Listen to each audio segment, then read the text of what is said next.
Et c'est avec un pincement au cœur que nous partirons pour cette dernière journée sans Louison.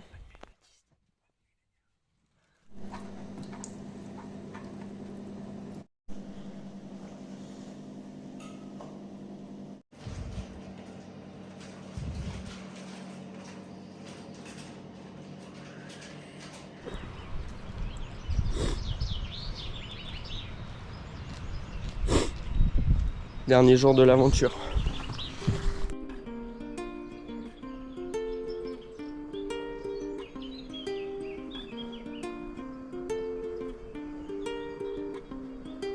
En attendant tranquillement qu'on se réveille, voilà le profil de dénivelé de la journée.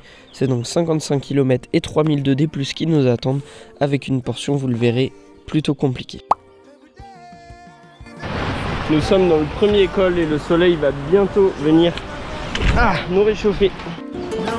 Thanks for being alive, 'cause the feeling alive is a blessing from above. Oh,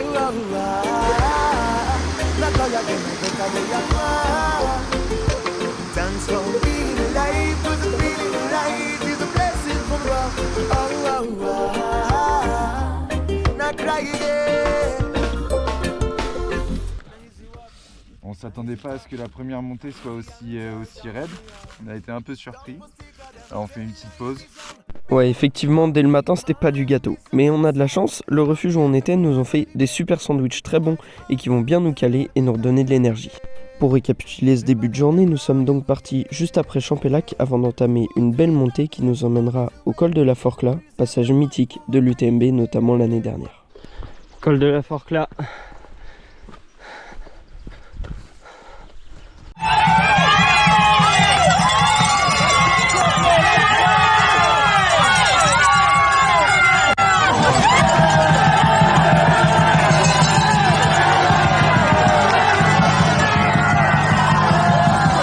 Maintenant de la suite de sa course.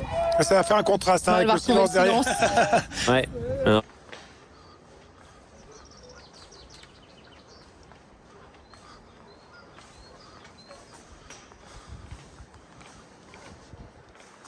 Voilà, une fois passé ce passage mythique, on redescend en vallée puis on entame une ascension de 2 heures pour atteindre le col de Balme.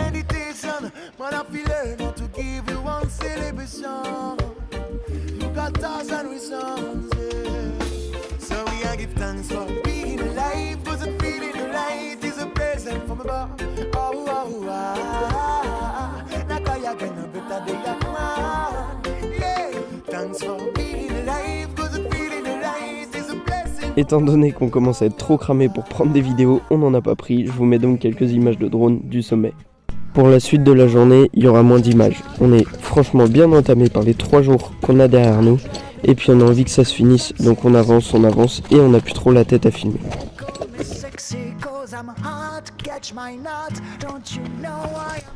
Très longue descente jusqu'au col des montées. Longue technique et difficile.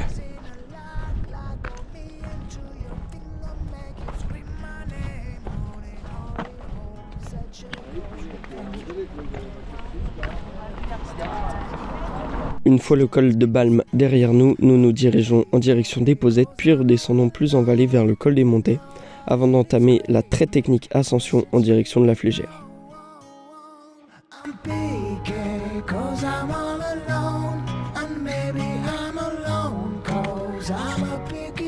Viens ma belle.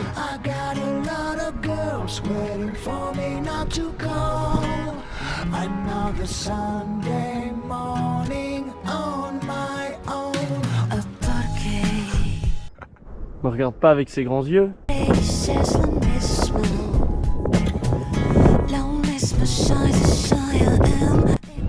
Passage avec des aisselles technico-techniques là. Wow. Pas hyper serein. Qu'est-ce que t'en penses, gars?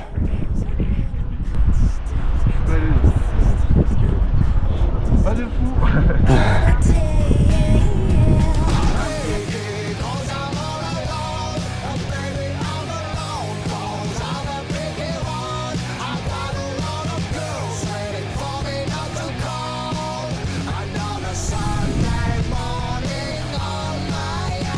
On fait des chamois sur ce sentier très technique. Et non sans mal, on va finir par réussir cette montée, puis nous nous mettons en direction de la Flégère. On soulignera la démarche du mec frais.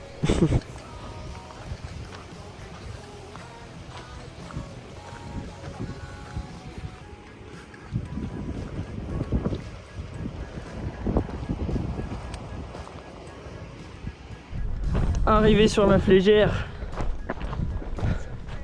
Ça dit quoi, Baptiste? Ça dit que ça commence à être long là dans les cannes.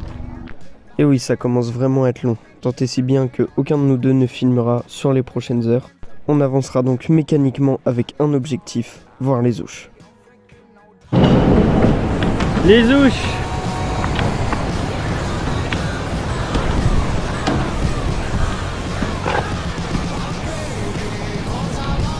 Je n'en peux plus. C'est la fin, c'est la fin. C'est chose faite. Elle est là.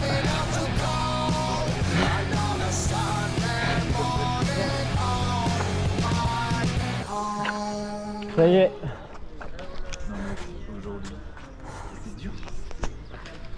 Et voilà, c'est comme ça que se termine cette aventure après une fin de journée vraiment très longue où on a été amené à se perdre plusieurs fois par manque de lucidité, où les descentes faisaient mal, sachant qu'il y avait des grosses descentes, et où on se forçait à marcher vite sur la fin pour en finir. Donc voilà, ça a été un peu de la douleur cette dernière journée, mais très content d'arriver au bout. Et avec 4 kilos perdus sur la balance, il fallait bien essayer d'aller regagner tout ça. Ça mange. Lui a déjà tout mangé. Gros sac à... Et voilà, c'est la fin de cette aventure autour du Mont Blanc. Ces vidéos résument mais pourront jamais dire tout ce qui s'est passé là-bas, c'était génial.